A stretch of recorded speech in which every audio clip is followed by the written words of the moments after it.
including Sound Transit and King County Metro and WashDOT. We also, as I mentioned, formed an interdepartmental team, which included staff from Community and Economic Development, Public Works, and Community Services. And finally, we held 3 developer forums, and these were designed to serve as an information exchange between the city and developers both. We were targeting commercial and residential developers, both market rate and affordable, who have worked in the city, and those with experience outside of the city, and those with experience with transit-oriented development projects.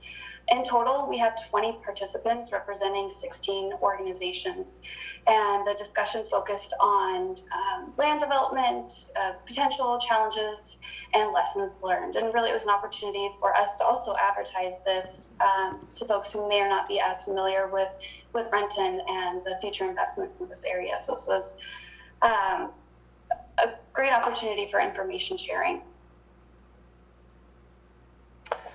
And so Katie and I wanted to also provide some clarity as to what this plan does and does not do, so the expectations are quite clear. First and foremost, what this plan does is set a vision for, of course, both leadership and staff, as well as the community at large, because we expect a substantial amount of growth in decades to come, and we want to make sure that there's an expectation for that. Secondly, it establishes funding. It helps us to justify city funds that should be dedicated to this area of the city, as well as help make us more competitive in grant applications, for example, at the state level, which we're already in pursuit of.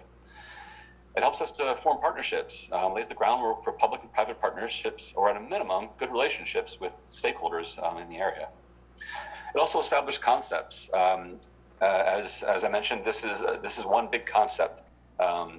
And each one of these concepts, such as open space areas that you might see in the land use map, will have to be vetted and really stand on their own accord in the future.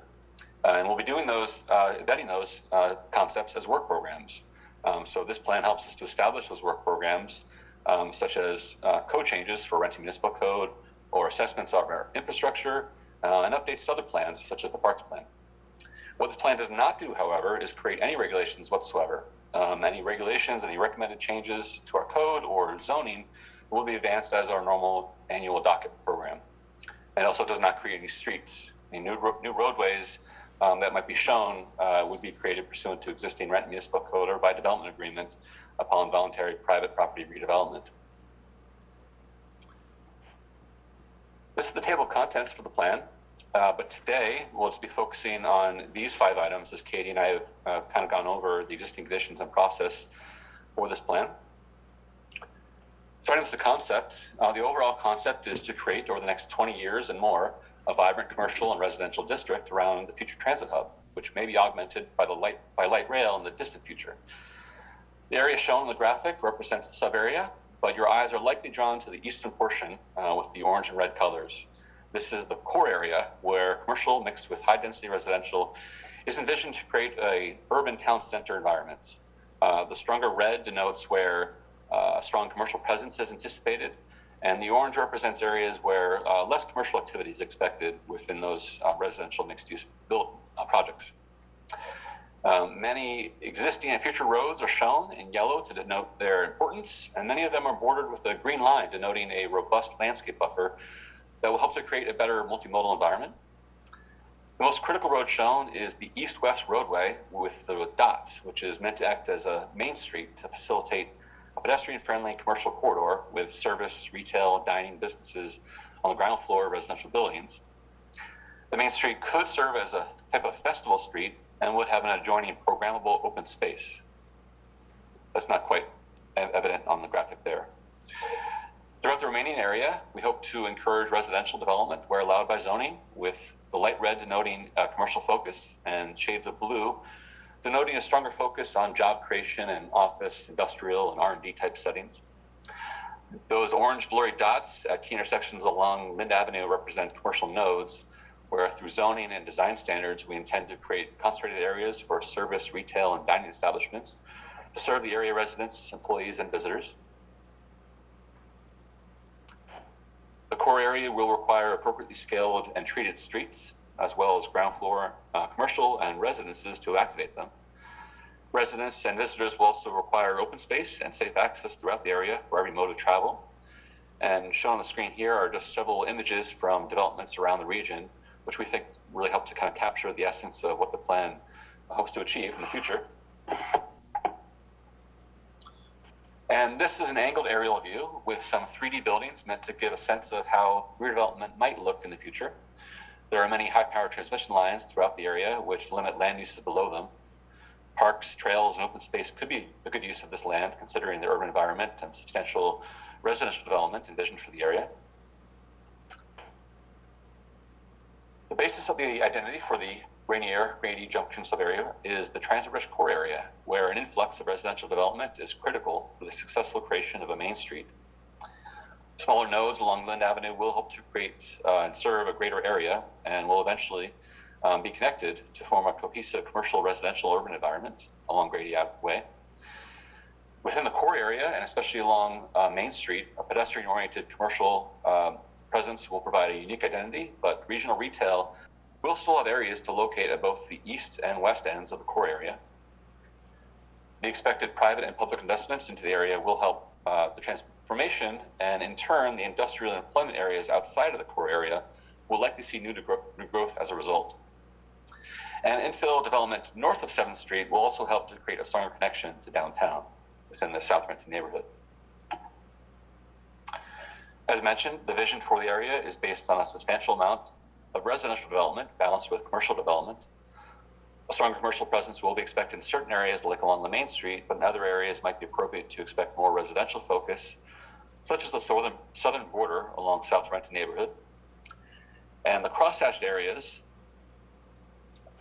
along Lind Avenue and along Southwest Grady, and then along Southwest 16th, are areas where we propose rezones from medium industrial to commercial arterial zone to facilitate such residential mixed-use development.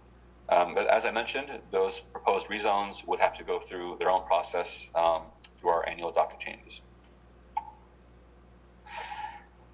And as mentioned, a strong residential influx will be necessary to catalyze this new area into seeing new development. And we hope to establish a new multifamily housing property tax exemption area to be that catalyst. The MFT program is a great tool for encouraging housing both market rate and affordable. At this time, staff do not have any specific recommendations for the proposed new MFTE area, such as the boundaries or if the same program requirements of the downtown and Sunset areas programs should be applied. But we hope to advance this in the near future and hopefully parallel with the adoption of this plan. Katie? As Paul mentioned in the beginning, one of the key elements or key strategies of the plan is to maximize multimodal access and transportation options, which really helps reimagine this area from what it is today. So it's very largely auto-dependent into an area with improved pedestrian and bike connectivity. So this will help integrate areas that are adjacent to the transit center. And this really is a goal for the entire sub area, but we've really emphasized this as a priority within the core as shown on the screen. So, and we've prioritized this area in particular, one, because of its proximity to the transit center, but also because of the development opportunities that surround it. And hopefully it will help catalyze future development even outside of the core area. So the key principles are, one, to develop a street network that provides multimodal access and human scale block sizes between the transit center and future commercial and residential uses. To facilitate safe crossings, we'll need to ensure that there are several points of access throughout the core area, but especially between the crossings between Grady Way and Rainier Avenue at Talbot, as shown on the graphic here. Next slide, please.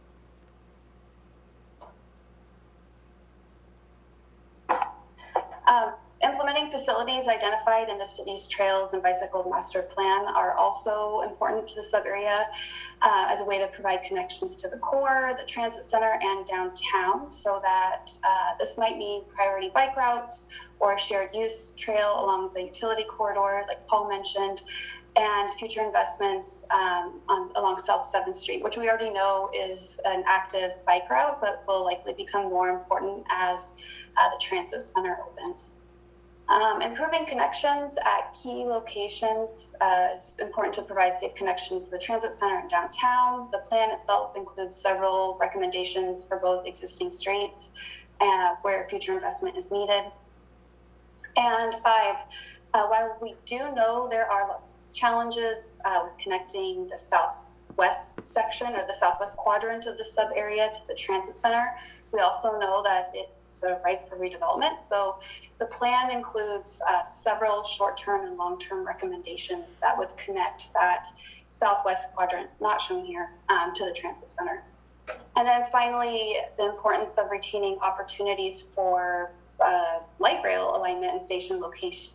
So the plan recommends future studies as well as we actively pursue this work so that we can ensure that we are strong candidates for future light rail expansion. Next slide. The first thing to note here for this multimodal street grid is that the proposed locations here are extremely conceptual, and additional study and vetting is needed. But it is what we have as a conceptual illustration of a new street network and key improvements. But as future decisions are made and investments are made in the area, these concepts are going to evolve and change, and updates may be needed to the plan. But starting at the top right with connections to light rail, this is where the importance of really determining that preferred light rail alignment comes in. So we have one option identified here, but that once that final location is determined, we'll have a better idea of what types of street improvements and investments are needed.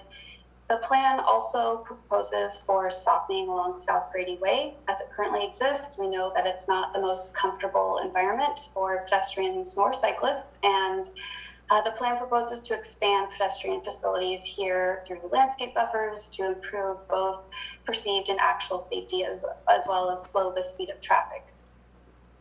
And then in the core area itself, there are several new streets and distinct street types shown, as highlighted here in the magenta, blue, and purple.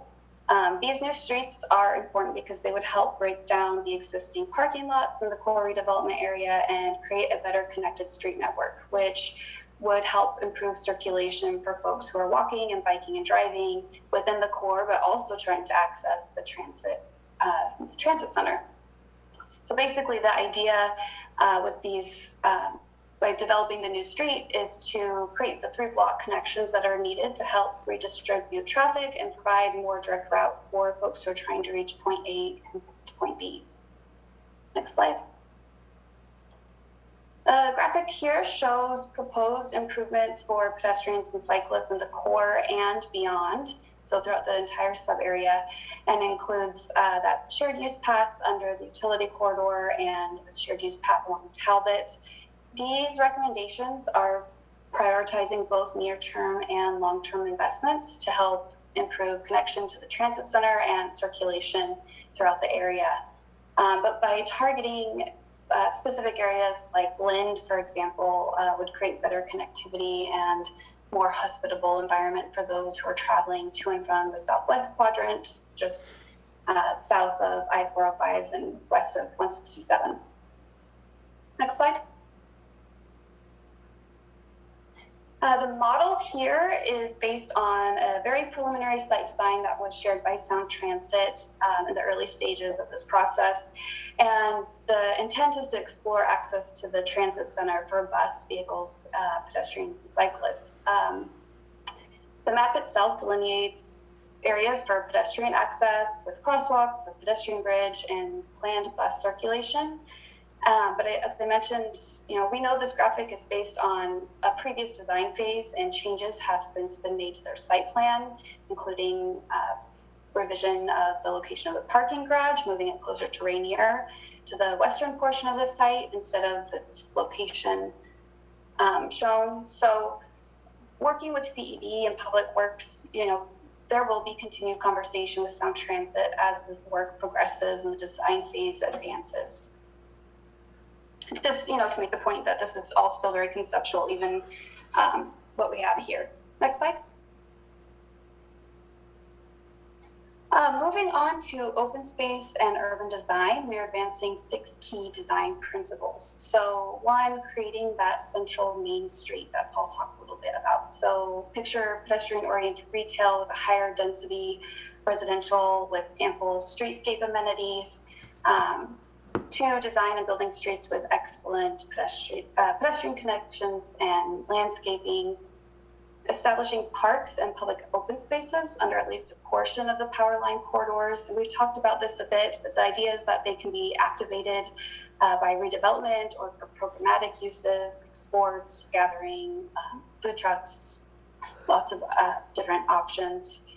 And then 4, providing a central plaza or an open space for gathering surrounded by active uses. 5, enhance the stream buffer along the north edge of I-405. And 6, require residential open space as part of new residential development and small pedestrian-oriented open spaces as part of commercial development. And we do have this shown here on the graphic, but again, locations are conceptual and much of this will be determined by investments and decisions that are made in the future. Next slide.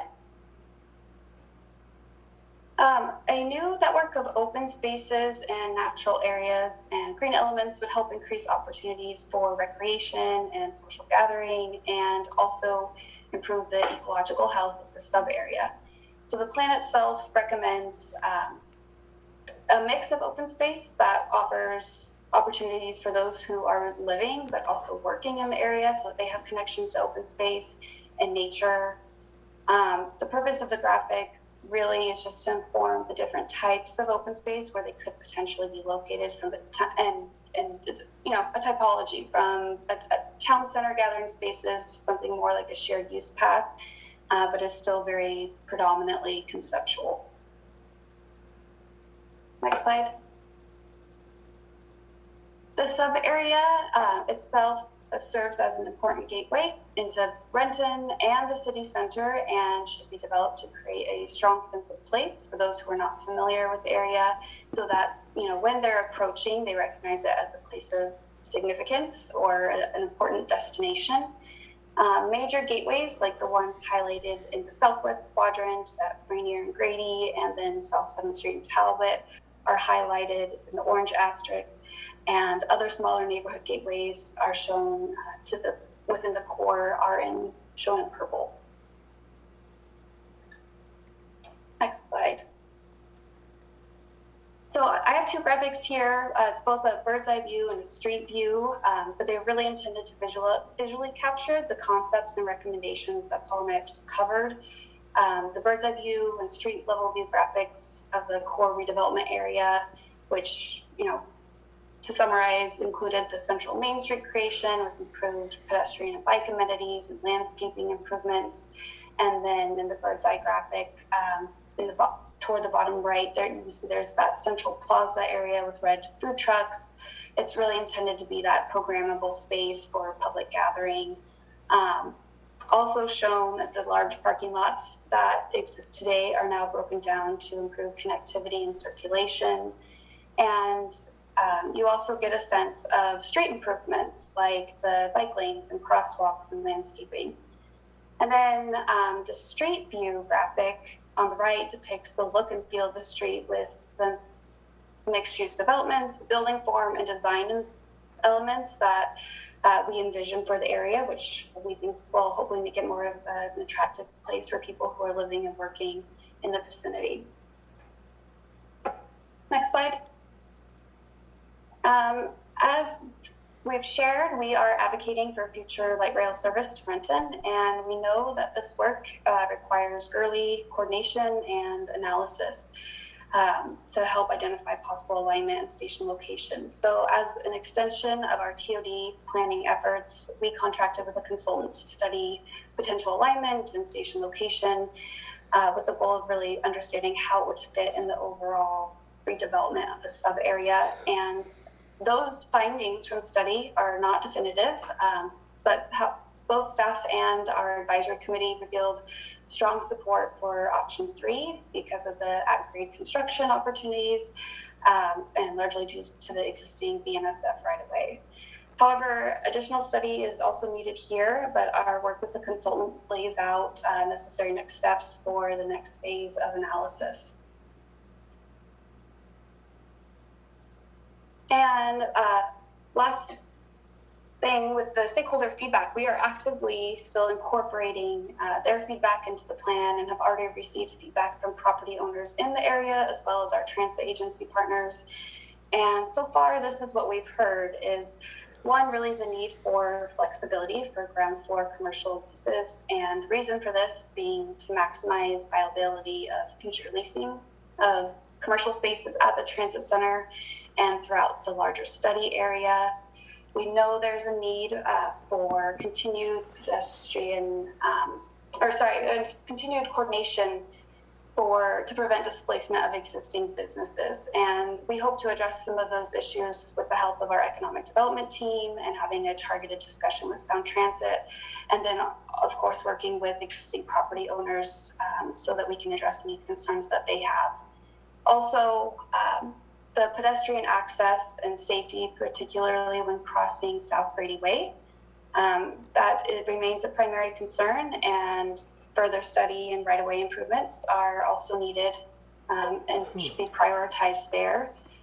And we'll need to continue to coordinate with Sound Transit throughout the design phase to address those non-motorized access and circulation challenges. And then lastly, just as a general update that we wanted to share with the committee, we know from Sound Transit that the planned parking garage has been delayed to 2034 and expect that we will have bus rapid transit and a transit center before the parking garage is constructed. But we know that Sound Transit is, in the future, will be working on a interim parking facility for the interim parking period when the transit center is open, but the garage is not. But for now, that's all the information that we have from Sound Transit. Our MFTE efforts are ongoing and will be adopted subsequently with the planning process. But this item will be going to Planning Commission this Wednesday, September 15th for the public hearing, and then we'll return to Planning Commission for their deliberation and recommendation in October.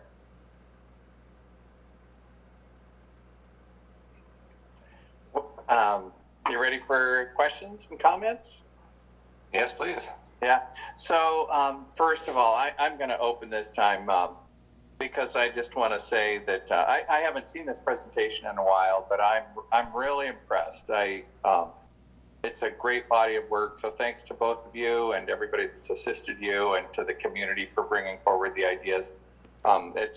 It's really true to what I was hoping that we would be sort of producing for this area. It's got some really neat ideas in it, some concepts I hadn't thought about. I want to really commend you for leaning forward on the Sound Transit light rail linkage. And as a reminder, and for people that are maybe watching this presentation, there was money in Sound Transit 3 to look conceptually at future linkage of Renton to light rail.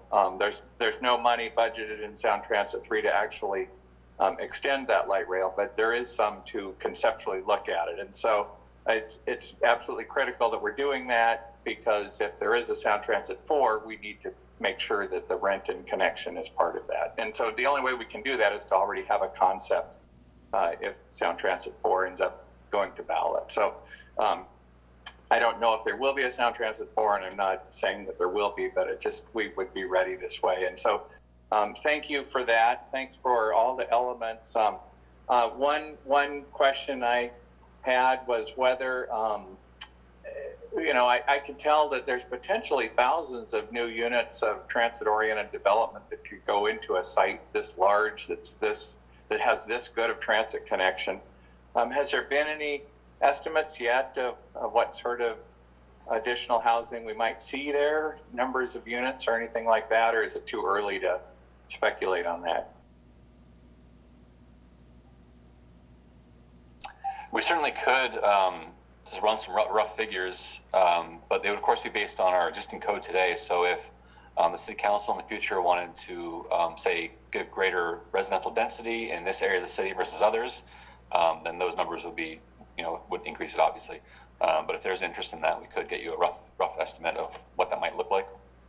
The reason it comes to mind for me is that I think for getting funding, to assistance from the county and the state, certainly having the potential for new transit-oriented development that's right on the bus rapid transit will become a priority. We're dealing with obviously limited funding by every level of jurisdiction, but housing on transit is incredibly valuable. So. Anyways, with that, I'm sure my colleagues have lots of questions, so I'll give them some of the airtime. And thank you again for the great work on this. Questions? I don't see any hands raised. You've got Councilmember Benedetti and Councilmember O'Halloran, Mr. Chair. Yeah. Oh, thank you. I must have. Oh, hold on. Maybe I've got a. Oh, maybe I'm not officially the leader of this meeting. I'm not seeing the hands raised. So, okay, let's start with Councilmember O'Halloran. Thank you.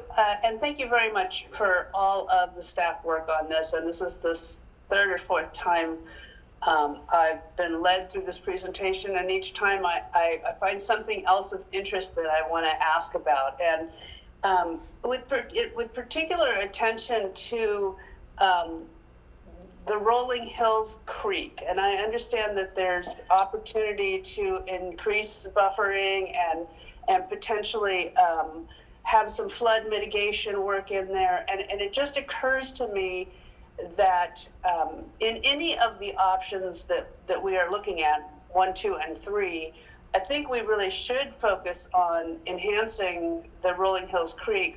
Daylighting it would be awesome. But with specific regard to flood mitigation, I think there are opportunities, if we really frame it, that is our intention, is to enhance it for flood mitigation. I think there are opportunities to approach King County Flood Control District for urban stream grants, and there's other monies out there if we frame it as a flood mitigation project rather than just a daylighting and enhancing project. And I have a couple other questions on timing, but maybe it's just too early in the game for that. But I just did want to mention that I think that would be an awesome asset to that area if we could daylight that creek. Thank you. Thank you. Councilmember Benedetti. Thank you so much, Council President. Katie and Paul, I was on the Planning Commission when this first came to, you all remember, I see that look, Katie, when it first came to the Planning Commission to consider this area as a TOD, and the Planning Commission said, we ain't gonna do it till you go back and do your homework. And I will say that this is absolutely proof that when you do something like that, beautiful things come of it, because I read the 90-page document that accompanies this presentation, and it is a work of beauty. Thank you for the work that you put into this, for the real thoughtful planning process that went for it, that went with this. I agree with Councilmember O'Halloran that there is a lot to look at as we. There's a lot of different, very detailed questions that we can get to, but I am so grateful to see this and so grateful to see the beauty of the work behind it. So congratulations to your department. Truly fabulous. Thank you, Councilmember. Let's see, do we have other council members that have any questions? I don't see any hands raised at the moment. I was just going to ask. I'll ask quickly. Now I see Brian's hand, but I wanted to ask. Let's see.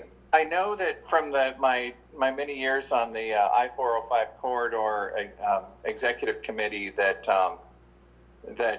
that basically we have a half diamond interchange now at Talbot, and then we're planning to have another half diamond at Lind eventually, and eventually, and this is a very long term, but that the connection of 167 where it feeds right onto Rainier Avenue is intended to go away, because the DOT says it's hard to run the cloverleafs and have that connection all at the same time.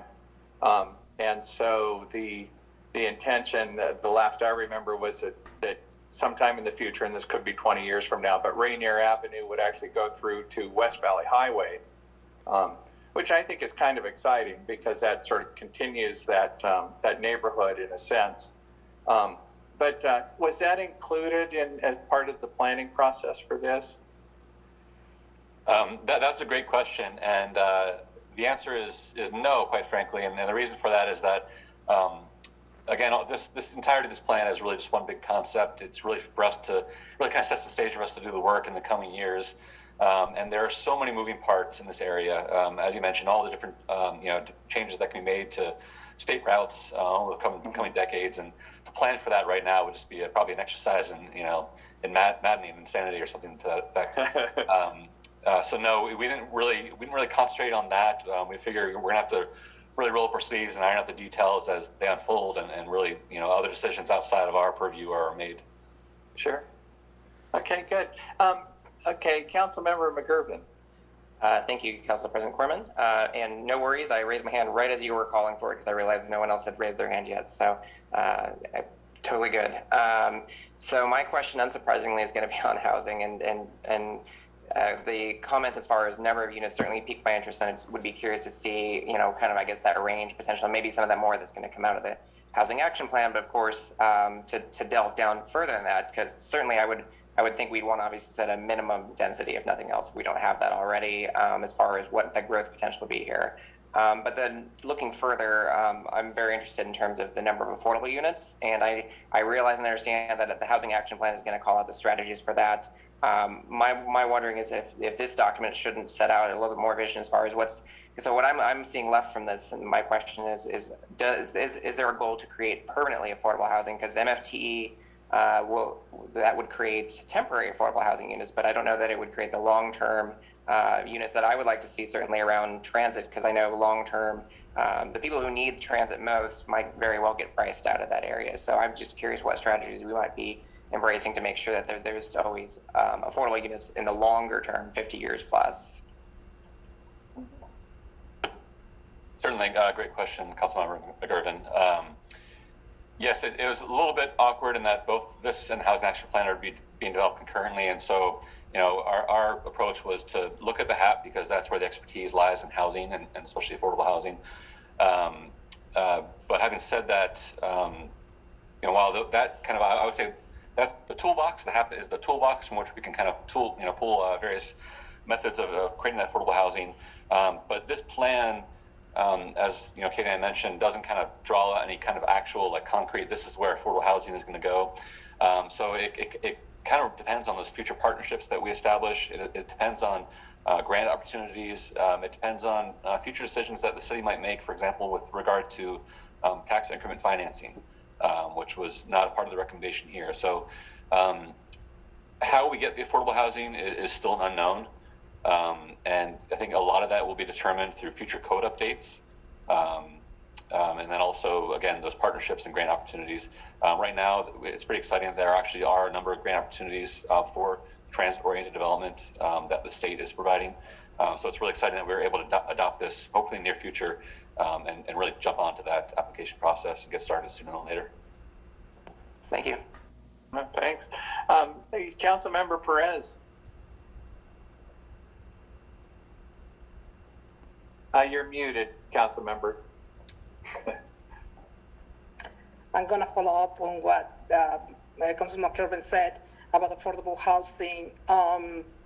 While we are desirable to continue bringing more affordable housing around Renton, my guess is that we're still waiting to see regionally that there is a balance between the cities and that this is going to be part of our new or review of the comprehensive plan. I guess you are still in conversations regionally about how much affordable housing it will be needed equitable among all the cities in the county. Am I right, Paul, on this? That's correct. That is ongoing right now. Okay, good. But my real question was about the parking.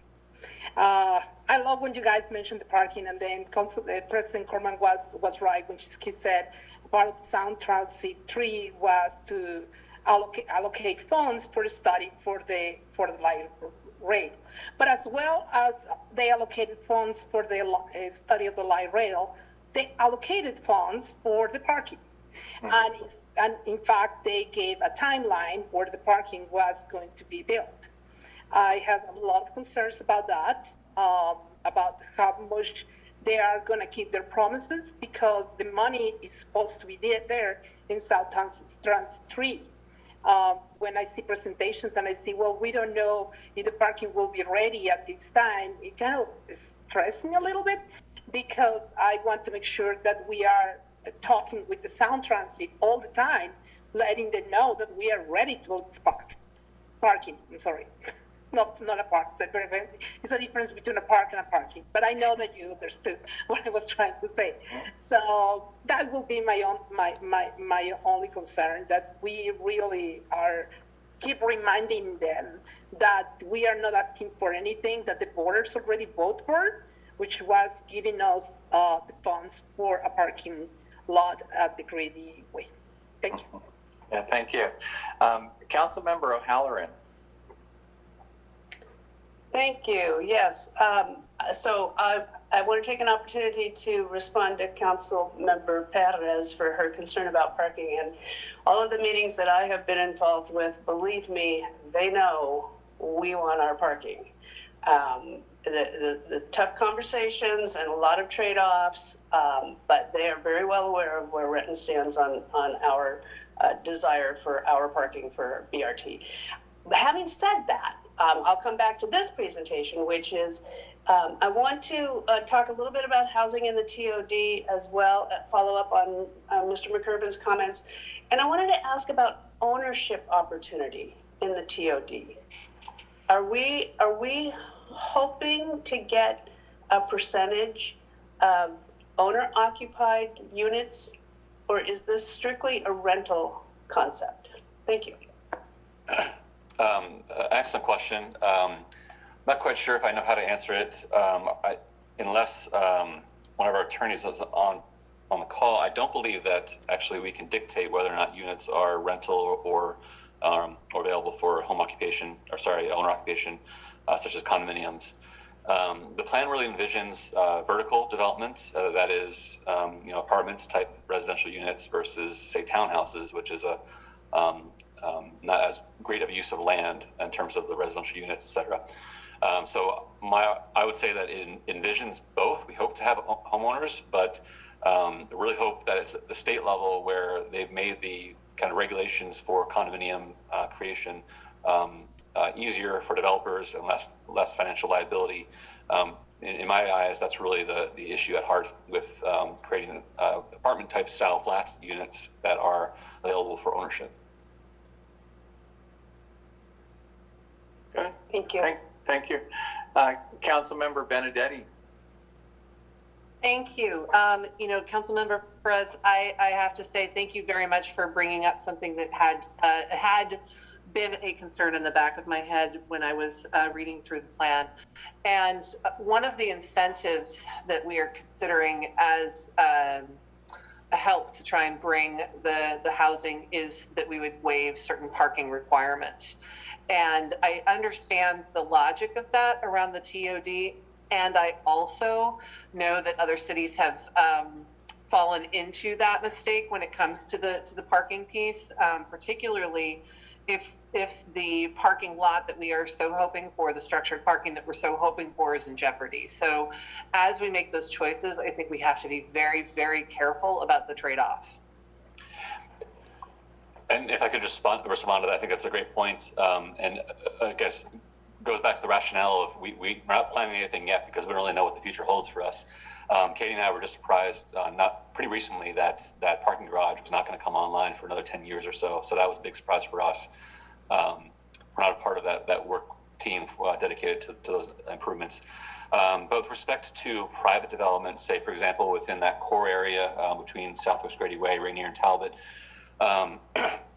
certainly in the future, when we have light rail and we have bus rapid transit going, certainly the parking minimums, what we expect to be fairly low. At the beginning, they might not be as low. We might require the same amount of parking that we require now because there might not be enough transit facilities to accommodate that and have the expectation that it's not going to become a burden elsewhere.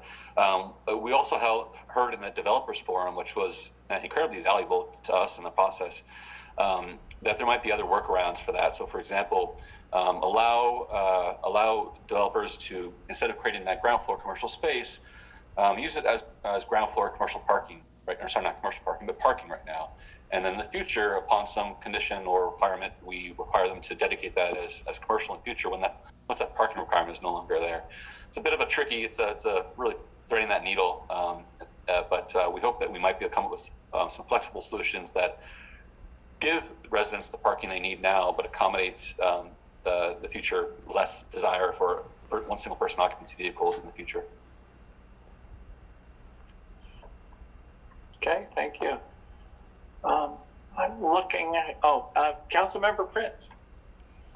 Thank you, Mr. President. I want to clear up a misconception, and I don't think it's a misconception from our staff. I think that it is a misconception that Sound Transit staff conveyed.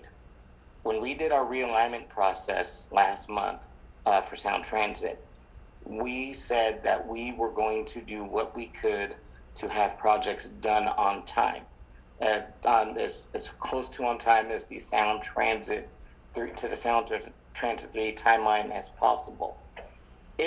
And we passed an amendment to that Mayor David Baker and I did on parking, saying that any and all available funds that we have for parking should be dedicated to parking at the front and not at the back end.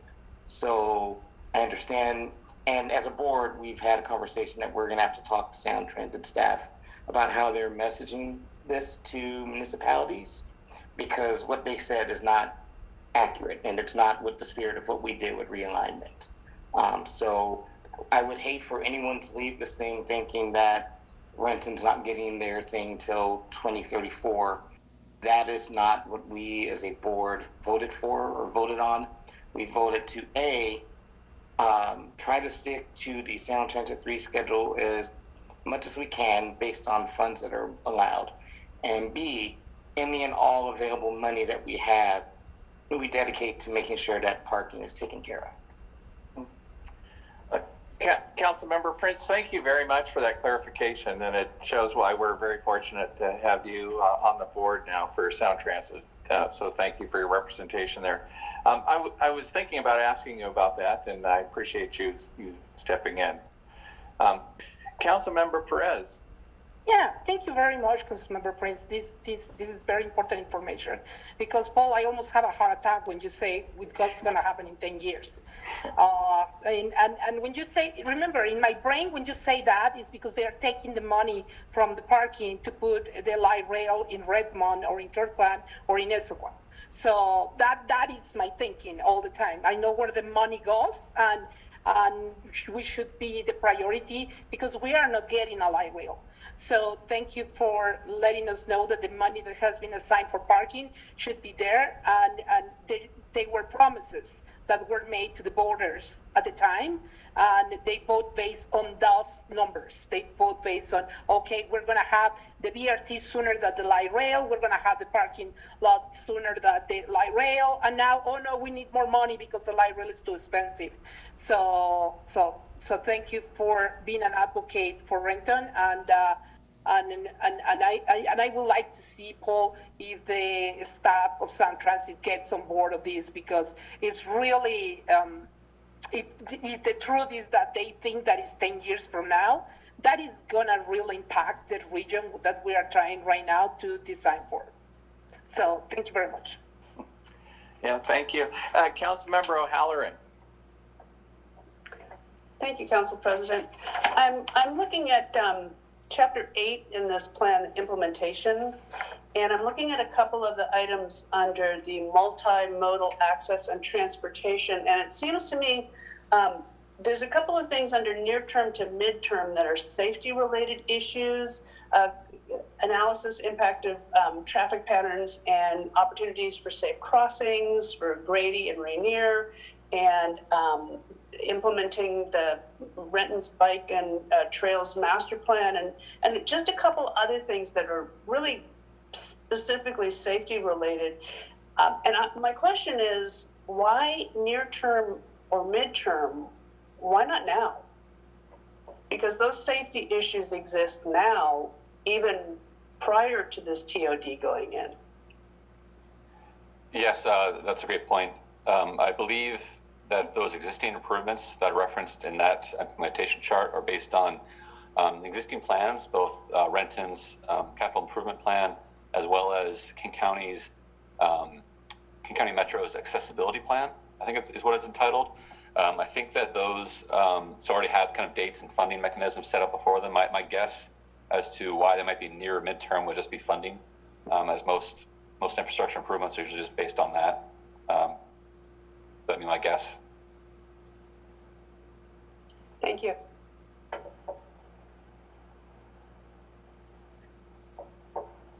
I guess I'd just like to add to that, Councilmember O'Halloran. I think if we, as a council, see safety improvements that we feel are high priority, we could and should bring those up and look for funding. So it is for what it's worth. I think that's a good line of reasoning. So I don't see any other hands raised at this point. I think maybe I'm about ready to close the meeting. Any final comments by anyone? All right, I think we'll look forward to seeing how some of the other reviews go, what the Planning Commission thinks. But this is exactly what we do to get a consensus on a plan for such an important part of town. So again, thank you, Paul and Katie, for the great presentations and all the work you've done on this. And thanks to staff that have helped you and to the community for helping. With that, I will go ahead and adjourn the committee of the whole meeting, and we'll reconvene in 24 minutes for a regular council meeting. Thank you very much. Thank you.